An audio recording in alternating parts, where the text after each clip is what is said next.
Assalamu alaikum, welcome to Study On. This is Samia Aziz and you're here with me to learn about the block plan strategies.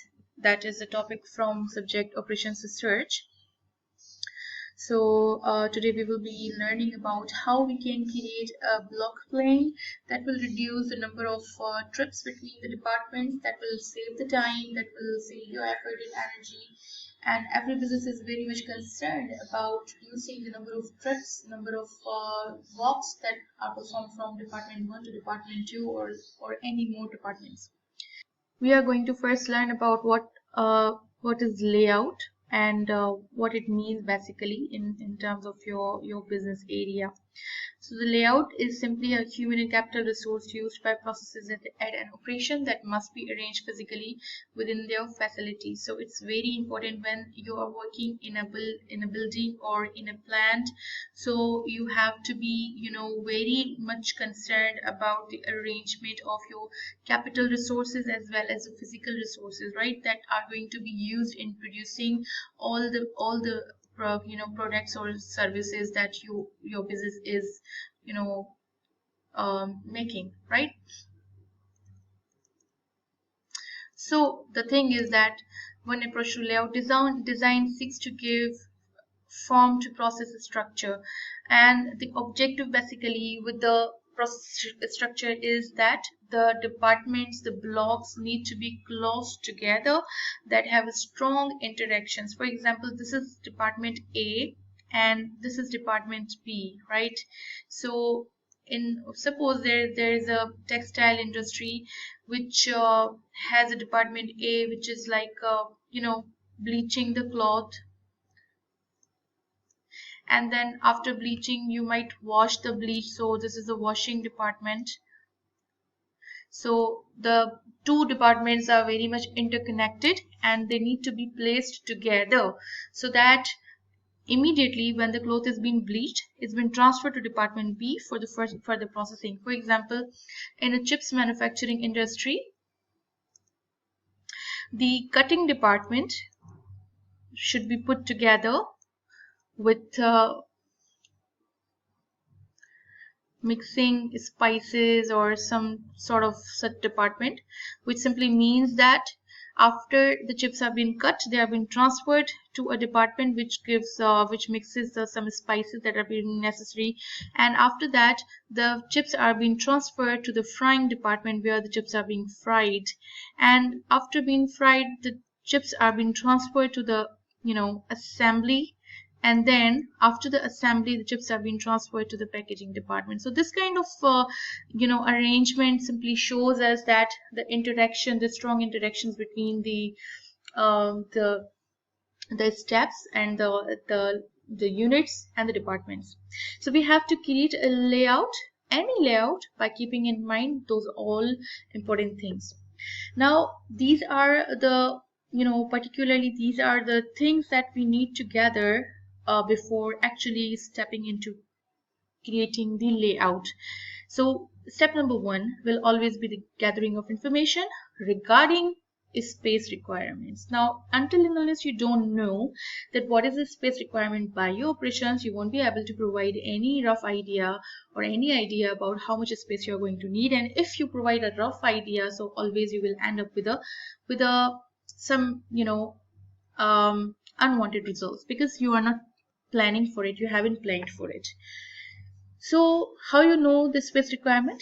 Now tie space requirements to capacity. What is the capacity of your firm? So to what level your firm is performing the work. So if the capacity is long, of course you're going to need more space, and if the capacity of your business is less, you are going to need a less space. And also the staffing plans. Staffing simply means appointment of or appointing the workforce. So if you have a more workforce, so definitely you are going to need a more space. And if you have a less workforce, so you will need a less space. So first thing first, you have to see that your space is dependent upon the level of capacity you have and the staffing that you will do. Then you have to calculate the specific equipment which is going to be needed for work, and the space needs for each operation. For example, now let me give you the example of a hospital simply, right? In a hospital, suppose the doctors are performing heart surgeries.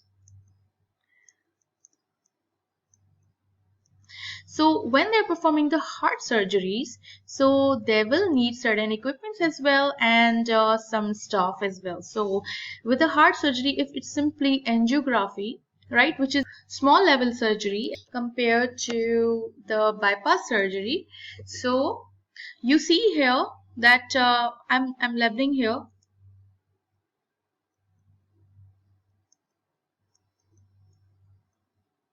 and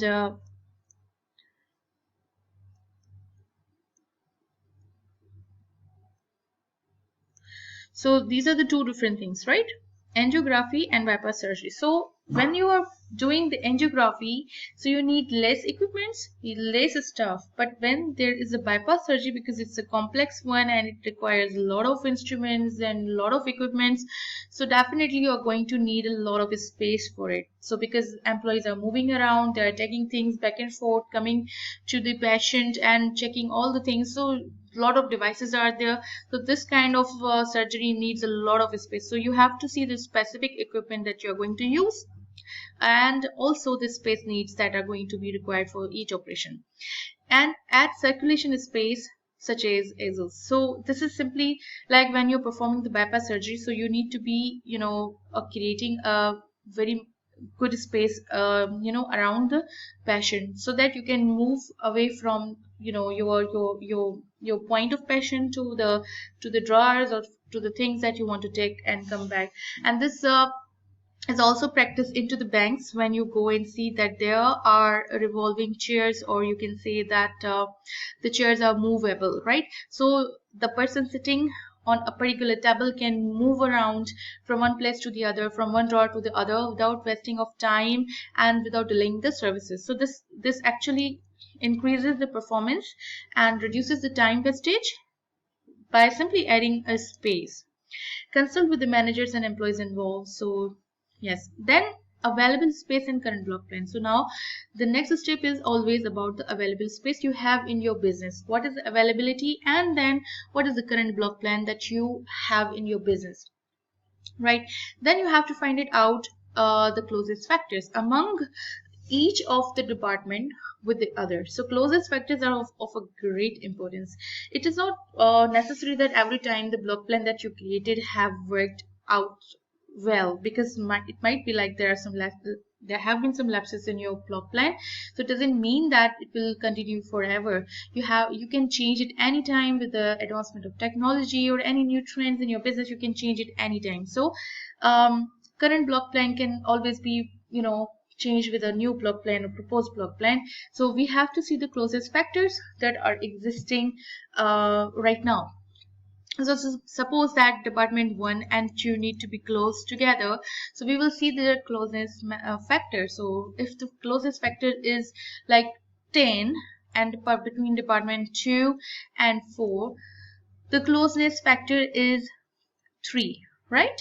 And so you will always prefer to place department 1 and 2 together, because according to the closeness factor they must be close together, their interaction is high, as compared to department 2 and 4, which is quite away from one another.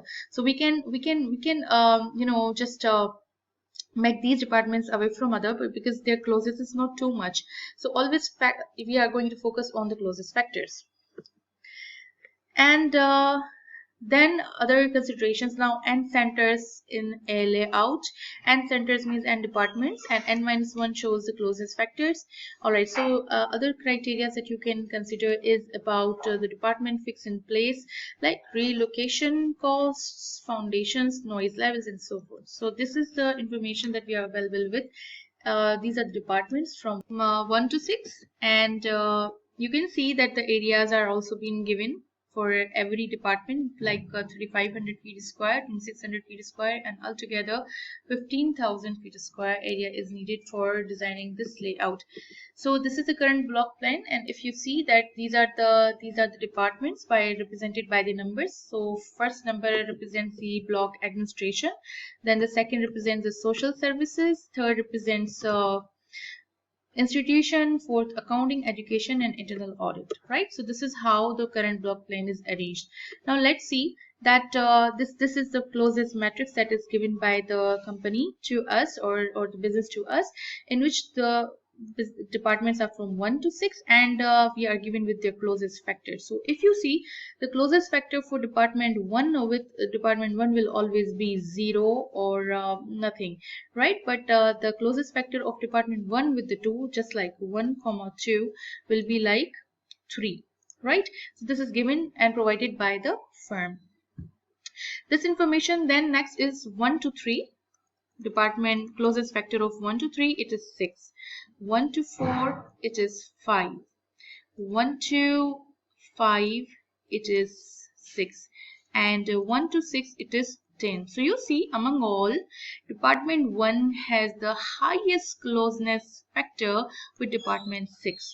So we will say that department 1 and department 6 needs to be put close together. Okay, so next is that we come to social services, and if we start seeing the closest factors, so the closest factor of social services 2 with 2 will be 0 always. Then we can see the closest factor with 2 and 3, so you can see it is 8. The closest factor of 2 and 3 is 8. 2 and 4 is 1. 2 and 5 is 1 as well, and there is no closest factor with 2 and 6 departments. So this is not given by the firm, and they need not to be close together, so they have no connectivity or interconnectivity. So we say, if you see here, that the highest closest factor comes with department 2 and 3. So we say that 2 and 3 need to be put together, right? Then we have for department 3, so you see the highest closest factor of department 3 is with department 5. As you can see here, the closest factor is 9. So we will say that 3 and 5 department need to be put together. Then we are seeing the closest factor of 4 with 5, so it is 2, and then 5 with 6 is 1. So this is the least, from least to from high to least, so we have to arrange according to the closest factors. Once we are available with the closest factors, another additional information is given to us according to the firm's restrictions, which is that the education should remain where it is, which is education is department 5. So this 5 into the block plan will remain at its own position, and administration should remain where it is. Administration is department 1, so 1 and 5 will not move. They say that freeze these both, and then you can propose a new block plan. So if we see, if this is the situation, come to back to the slides and see 1 and 5. So the restriction is on 1 and 5, so they are not going to be moved from their places. We have 4 choices, and we have to move the numbers. If you see here, 3, 6, 4, and 2, and we cannot move 1 and 5. So we have to make an arrangement which suits best to our requirement, a business requirement. So according to the closest factors, as I told you, that 10, first the closest factor is 10, then 9, then 8, and after that, so 10 represent department 1 and 6 together, 8 represent department 2 and 3, 9 represent department 3 and 5. And then we have 2 more departments which represent 6. So 1 and 5, 1 and 5, and 1 and 3. So these both have the equal amount of closest factor, and these are the proposed block plans. As if we are going to look into the requirements, then 1 and 6 should be together. So you see, in the new block plan we are putting 6 with the 1, right? Then they say that in closest factor 9, 3 and 5 together. So you see that 5 is fixed, and we are putting 3 at the place upside of the 5. Then the third closest factor we have is about 2 and 3. So 3 is fixed because we cannot move it from 5. So if here is 3, so we will put 2 over here. So see, 2 is here.